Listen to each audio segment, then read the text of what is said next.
একটি শাড়ি শুধু পোশাক নয়, অনেক সময় তা হয়ে ওঠে স্মৃতি, স্বপ্ন, সামাজিক প্রত্যাশা আর এক নারীর জীবনের নীরব ইতিহাস। আজকের আবৃত্তি করব কবি সুবোধ সরকারের একটি বহুল আলোচিত কবিতা শাড়ি। বিয়েতে 51টা শাড়ি পেয়েছিল মেয়েটা, অষ্টমঙ্গলায় ফিরে এসে আরও 6টা। এত শাড়ি একসঙ্গে সে জীবনে দেখেনি। আলমারির প্রথম থেকে সে রাখলো সব নীল শাড়িদের। হালকা নীল একটাকে জড়িয়ে ধরে বলল, তুই তুই আমার আকাশ। দ্বিতীয় থাকে রাখলো সব গোলাপিদের। একটা গোলাপিকে জড়িয়ে সে বলল, তোর নাম অভিমান। তৃতীয় থাকে 3টি ময়ূর, যেন 3 দিক থেকে ছুটে আসা সুখ। তেজপাতা রং যে শাড়িটার, তার নাম দিল বিষাদ। সারা বছর সে শুধু শাড়ি উপহার পেল। এত শাড়ি কি করে সে এক জীবনে পরবে? কিন্তু বছর যেতে না যেতেই ঘটে গেল সেই ঘটনাটা। সন্ধ্যের মুখে মেয়েটি বেরিয়েছিল স্বামীর সঙ্গে চাইনিজ খেতে।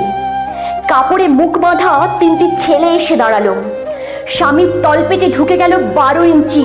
ওপর থেকে নিচে নেমে ডান দিকে যাকে বলে এল। পড়ে রইল খাবার। চিলিফিস থেকে তখনও ধোঁয়া উঠছে। এর নাম রাজনীতি, বলেছিল পাড়ার লোকেরা। বিয়েতে 51টা শাড়ি পেয়েছিল মেয়েটা, অষ্টমঙ্গলায় ফিরে এসে আরও 6টা। একদিন দুপুরে শাশুড়ি যখন ঘুমিয়ে সমস্ত শাড়ি বের করে 6তলার বারান্দা থেকে উড়িয়ে দিল নিচের পৃথিবীতে। শাশুড়ি পরিয়ে দিয়েছেন তাকে সাদা থান। 19 বছরের একটা মেয়ে, সে একা।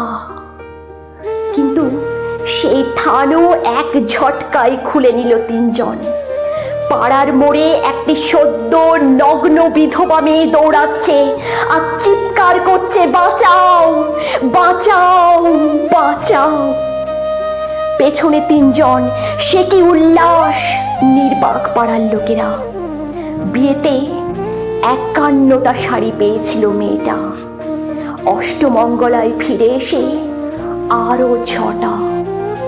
বিয়েতে 51টা শাড়ি পেয়েছিল মেয়েটা, অষ্টমঙ্গলায় ফিরে এসে আরও 6টা।